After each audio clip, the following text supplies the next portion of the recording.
Graça e paz. Espero que você e a sua família estejam bem. Eu coloquei um título aí e o título é Uma Esperança e Duas Possibilidades. Vamos falar de eleição presidencial. E esse vídeo aqui, evidentemente, não é para petista, não é para comunista, mas esse vídeo aqui é para cristãos, gente salva e que está esperando o arrebatamento da igreja. E vamos espiritualizar a coisa também, porque é bíblico. Eu já estou até com a minha Bíblia aqui. Trata-se do destino de uma nação e do povo que nela habita. Vocês acompanharam domingo passado a vitória parcial do descondenado, mentor e ator, do maior esquema de corrupção da história política desse país. Vocês acompanharam. Quem o colocou um pouco mais de 6% à frente do candidato Bolsonaro? Ou do presidente Bolsonaro, que também é candidato? A maioria dos nordestinos e nortistas do Brasil. E eu não quero criar aqui nenhum sentimento de repulsa aos nossos irmãos nortistas e nordestinos, porque aqueles que são esclarecidos dentro deste grupo regional não fizeram isso, ou seja, não votaram no larápio. A maioria dos nortistas e nordestinos que votaram no larápio estão divididos em dois grupos: os ignorantes, desinformados, analfabetos funcionais e estúpidos, não é? Esses fazem parte do primeiro grupo. E daquele outro grupo que votou, dentro deste grupo, não é? São os simpatizantes de todo o progressismo ideológico propagado pelo PT e outros partidos de esquerdas. E aí se inclui também, né, todos aqueles que se dizem crentes, mas que simpatizam com o aborto, com a legalização das drogas, com a ideologia de gênero, com a erotização infantil, não é? Com a corrupção institucionalizada. São esses que, não é, simpatizam com toda essa carga tóxica, ideológica e progressista. Bom, voltando à nossa regionalidade, esses mesmos nordestinos e nortistas, não é, que votaram no larápio, são eles mesmos que viram dezenas de obras inacabadas desde a era PT serem concluídas agora e eles estão se beneficiando delas. Isso é que é pior, não é? Eles viram a transposição do São Francisco ser terminada depois de ter sido superfaturada, levando água para eles. Não é? Enquanto isso, o vagabundo do Lula gastava dinheiro do BNDES em outros países. Esses mesmos nordestinos e nortistas que receberam as 3 parcelas de R$600 durante a pandemia e agora estão recebendo o Auxílio Brasil também de R$600, sendo mais de 70% mulheres. São esses mesmos estúpidos daquele segundo grupo que eu dividi em dois, ingratos que são, que votaram no cachaceiro. Aí está o último nível da estupidez de um eleitor que vivia com míseros R$92 a R$180 no passado. Essas eleições mostraram o quanto as empresas de pesquisas manipularam propositadamente as pesquisas pagas e os erros grotescos que cometeram. Não é? Essa palavra erro está entre aspas. Eles induziram o eleitor ao erro. Nós temos um presidente que, como candidato, luta contra todo um sistema orquestrado. Gente, vocês imaginam você lutar contra instituto de pesquisas? Lutar contra a grande mídia poderosíssima? Você está lutando contra o Tribunal, o Tribunal Superior Eleitoral, ou Superior Tribunal Eleitoral, STE, não é, que deveria ser imparcial, o Supremo Tribunal Federal, não é? Uma gama gigantesca de artistas lacradores e ainda tudo isso apoiado pelo presidente da Ordem dos Advogados do Brasil, empresários corruptos e por que não dizer também, não é? O presidente luta contra a omissão dos presidentes da Câmara e do Senado. Veja o exército que está do outro lado. E do outro lado está o ladrão de 9 dedos com todo esse aparelhamento, com todo esse exército aí, não é? E com seu batalhão vermelho. E nós não precisamos nem mostrar para vocês, porque vocês são antenados, o que é que a esquerda está fazendo na América Latina e o rastro de destruição que eles têm deixado em Cuba, Venezuela, Argentina, Chile, Nicarágua, Equador, Colômbia, não é? E com resquícios também na Bolívia se acentuando cada dia mais. Nossas liberdades individuais estão em risco, nossa liberdade de culto, as nossas crianças, as nossas famílias estão em risco. Mas as eleições ainda estão abertas, e muito abertas, não é? O cachaceiro disse que era só uma prorrogação, mas não é. É uma nova eleição, é um novo jogo, como disse o presidente. E graças a Deus, ele está construindo alianças fortíssimas, importantíssimas, não é? E tem mais ainda, nós temos 33 milhões de pessoas, um pouco mais do que isso, que não foram votar, não é? Não apareceram nas urnas. E também nós temos aí 5 milhões e meio de abstenções, de votos nulos em branco, não é? E essas pessoas também estão no mesmo país. A liberdade delas e o futuro de seus filhos também estão em risco, quer votem ou quer não votem. Então eu me senti no compromisso de gravar esse vídeo para alertar você que não foi votar, para alertar você que absteve o seu voto, anulou o seu voto. Você acha justo? Você acha justo? Ah, mas eu não me interesso por política. Mas aqueles que não se interessam por políticas serão governados por aqueles que se interessam. Esse é que é o negócio. Não é? Eu não estou dizendo para eleitor que não mora aqui, que mora na Austrália, que mora na Nova Zelândia, não é? Que mora em outros países, que nem conhece a realidade do Brasil. Estou falando para você que mora aqui, que vive aqui, não é? E que depende de uma boa gestão para ter uma vida mais amena. Nós temos pouco mais de 25 dias para continuar orando pelo nosso presidente. E alguém dirá, Willy, mas Deus não vota. Quem decidirá, não é? É o povo, e o povo terá o governo que escolher. É verdade, porém nós temos inúmeros casos políticos na historicidade bíblica mostrando que, pelo clamor do povo de Deus, fatos que pareciam imutáveis, não é? Sentenças que estavam dadas foram mudadas.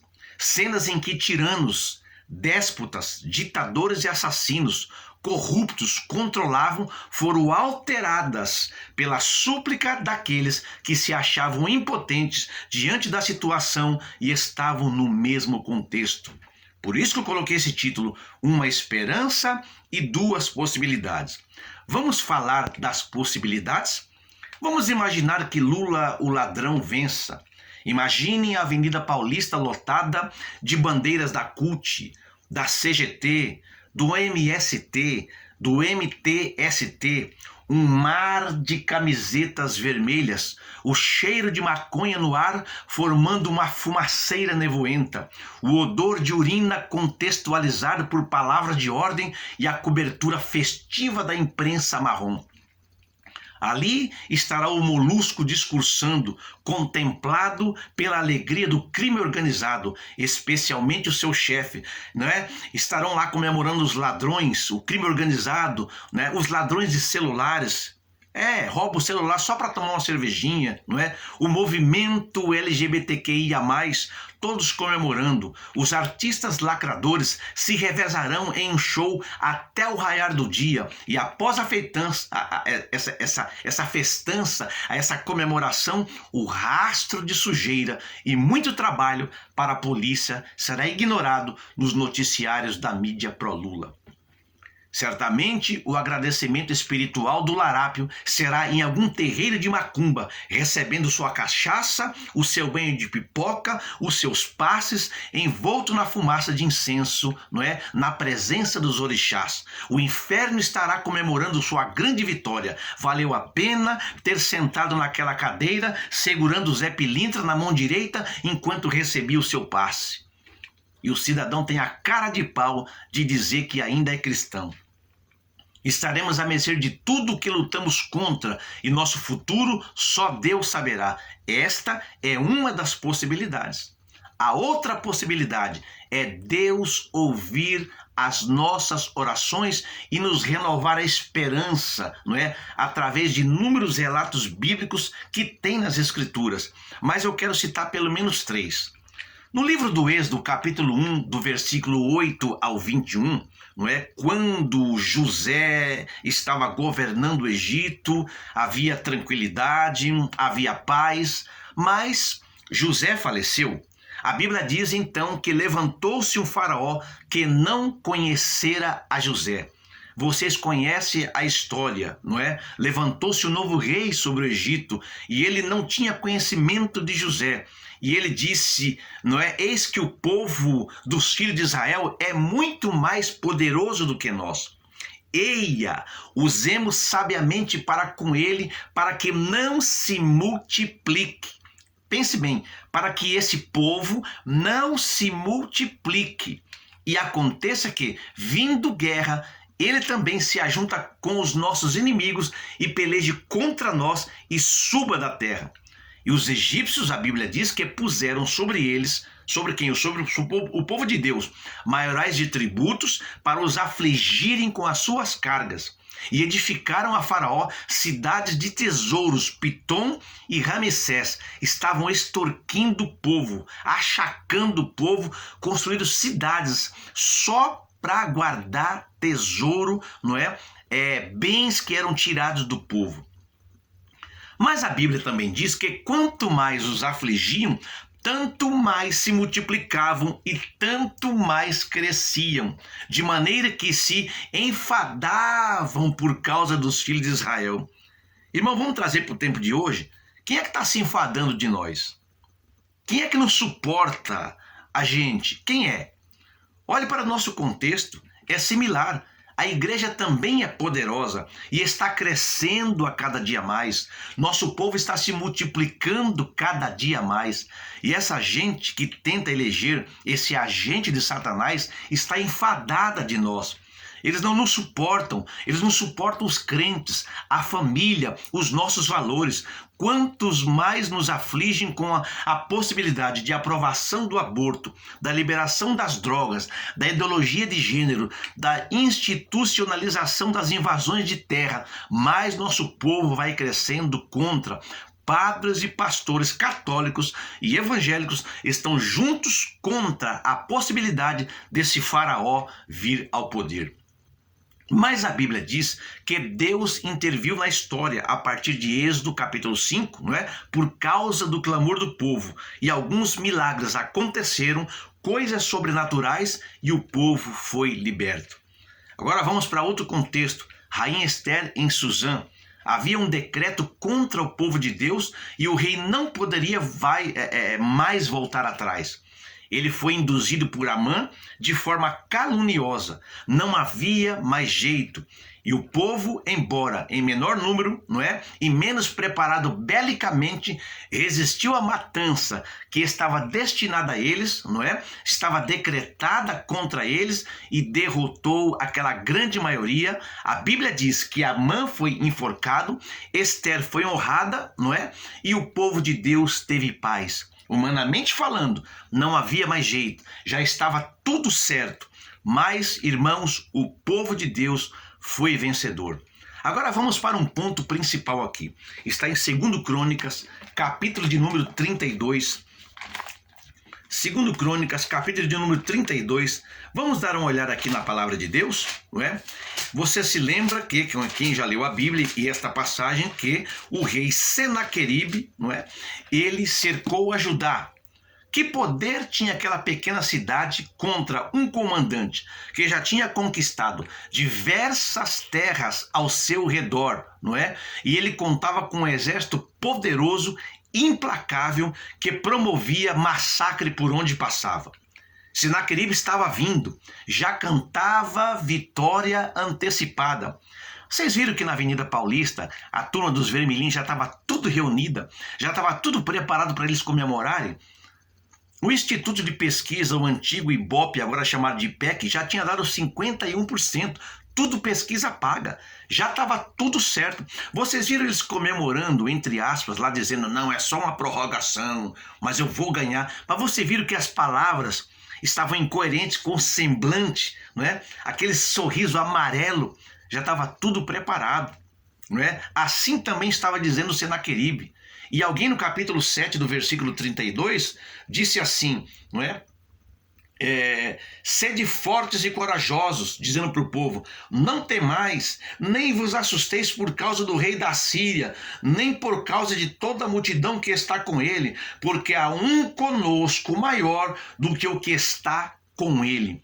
Alguém até tentou animar ali, Mas veja no versículo de número, não é, mais para baixo, que vocês vão ver que muitas pessoas ainda estavam temendo. Não é? E aí no versículo 13, o Senaqueribe vai falar: não sabeis vós o que eu e meus pais fizemos a todos os povos das terras? Olha ele ameaçando. Acaso puderam de qualquer maneira os deuses das nações daquelas terras livrar o seu país das minhas mãos? Qual é de todos os deuses daquelas nações que meus pais destruíram que pôde livrar o seu povo das minhas mãos, para que vosso Deus vos possa livrar das minhas mãos? Agora, pois, não vos engane, Ezequias, nem vos incite assim, nem lhes dê crédito, porque nenhum deles, ou nenhum Deus de nação alguma, nem de reino algum, pôde livrar o seu povo das minhas mãos, nem das mãos de meus pais. Quanto menos vos poderá livrar o vosso Deus das minhas mãos. Vocês perceberam aqui a ameaça? E esse homem tinha currículo, não é? E a Bíblia diz ainda que mais para baixo aqui, que eles clamaram em alta voz em judaico contra o povo de Jerusalém que estava em cima do muro para os atemorizar e os perturbar para que tomassem a cidade.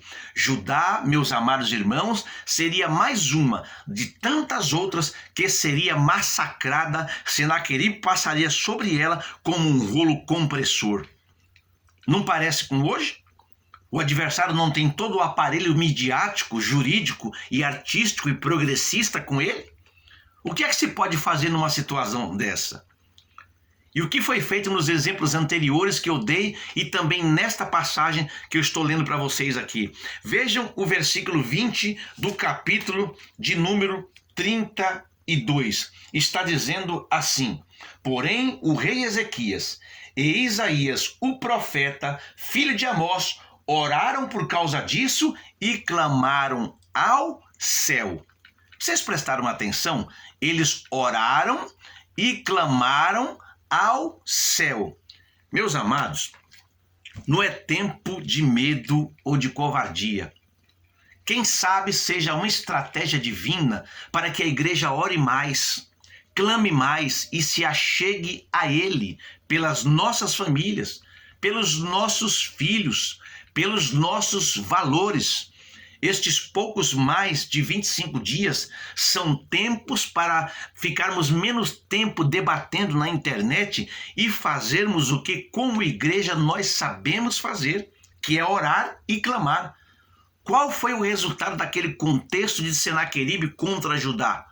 A Bíblia diz, do versículo 21 em diante, vamos abrir a Bíblia de novo, eu tinha até fechado, não sei porque eu fechei, mas segundo Crônicas, capítulo número 32, versículo 21 e diante está dizendo: então o Senhor enviou um anjo que destruiu todos os homens valentes, os chefes e os príncipes no arraial do rei da Assíria, e este, com o rosto coberto de vergonha, voltou para a sua terra.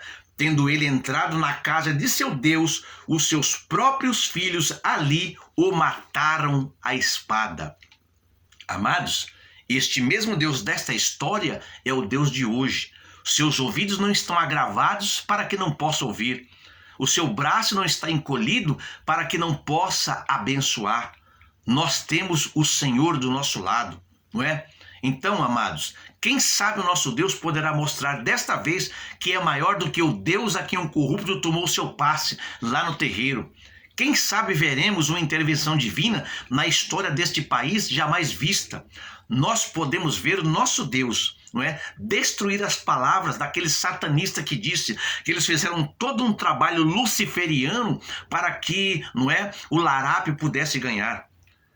Eu dei uma possibilidade, não é? A possibilidade do larápio ganhar. Agora, e qual é a outra possibilidade? A outra possibilidade é que, se o nosso presidente ganhar, nós poderemos ver o seguinte cenário: seus projetos dando continuidade, a continuação do crescimento da economia, um aliado forte, não é, que é o Congresso e o Senado, que agora elegeu grande bancada, meus amados. Já pensou governar com essa grande bancada, né, de apoio que já foi eleita, e alguns governadores poderosos aí? não é? E ele vai ter força para governar. Lembre-se também que ele vai indicar mais 2 ministros para um STF militante e aparelhado, exceto ali o Cássio Nunes e o Mendonça que ele colocou lá. E o agradecimento, irmãos, por essa vitória será como em 2018, mas agora com muito mais gosto. Uma oração, um culto de agradecimento no Palácio da Alvorada, a igreja glorificando o Senhor, o Brasil todo colorido de verde e amarelo, o povo cristão agradecendo ao Senhor e a família e os nossos valores sendo exaltados. Nunca uma frase Deus acima de tudo fará tanto sentido. A mentira cairá por terra. Os inimigos do povo de Deus nos verão em júbilo e continuaremos sendo celeiro missionário do mundo. Quem vencerá? A corrupção? A mentira? O engano daquele que foi tomar parte no terreiro para ser vitorioso? Ou a vitória será daquele que tem a igreja por trás, que está jejuando, orando e intercedendo em nome do Senhor pelo presidente, que mesmo com as suas falhas e deficiências, ainda dá toda a liberdade para que o povo cristão se manifeste livremente e ainda defende os nossos valores. Essas são as 2 possibilidades. Eu disse 2 possibilidades e uma esperança. E qual é a esperança? Que Deus nos ouça. Simplesmente isso, o que é possível. Mas talvez tenha aquela pergunta que não quer calar. E se a primeira possibilidade se concretizar, e mesmo com todas as nossas orações, com o nosso clamor, com o nosso exercício de cidadania, votando no presidente, ele não ganhar? E se o outro ganhar? Lembre-se, eu disse 2 possibilidades e uma esperança. E se o outro ganhar? Então, meus amados, eu não terei dúvidas de que o plano de Deus é nos provar mesmo, é levar a igreja a um tempo de avivamento em meio ao caos, a uma vida devocional mais intensa. O Senhor está querendo nos mostrar, ou quererá nos mostrar, que mesmo em toda a opressão e oposição que nós sofreremos, a igreja ainda continuará sendo vitoriosa, pois como corpo de Cristo é o único exército que já foi concebido vitorioso. Lembre-se também, amados, que na história bíblica, os grandes avivamentos, eles vieram justamente em meio ao caos, em meio a grandes opressões, em meio a grandes perseguições, não é? Os grandes avivamentos na história aconteceram quando o povo foi para a oração, para o clamor, quando estavam sofrendo na mão dos inimigos. Esta também é uma possibilidade.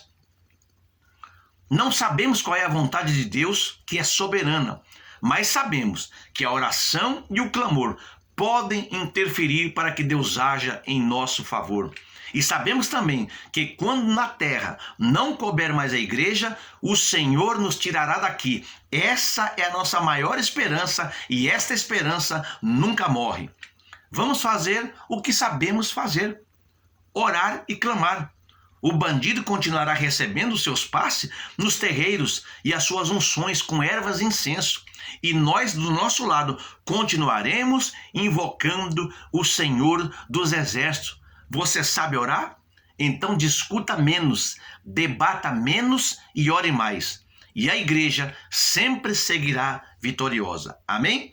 Um abraço a todos. Deus abençoe.